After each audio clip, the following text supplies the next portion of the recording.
Samahan niyo ako magluto ng dinengdeng, guys. Hello mga lodi, magluluto tayo ng dinengdeng. Ito yung ating mga sangkap. Makikita niyo lahat yan. Okay? Meron tayong kamote, patola, ampalaya, talong, okra, alugbati, bulaklak at talbos ng kalabasa. Siyempre, pakukulan natin ito sa kamatis, bawang sibuyas, at itong ating sahog. Wow! Isang bangus, tilapia na inihaw, at saka lagay natin ang bawang, sibuyas, kamatis, konting patis pampalasa. Mekos-mekos natin tirang bangus na inihaw at saka tilapia. Isunod natin ang ating kamote. Pagkatapos naman ay ang ating malalaking suwahe. Sunod natin ang ating talong at ang okra.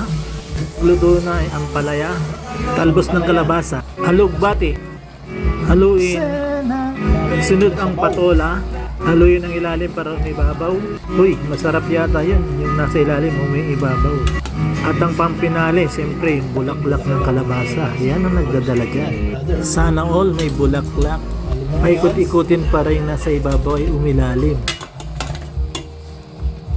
Ayan na ang ating dinengdeng. Wow, sarap, suabe-suabe. Sustansya po. Kainan na.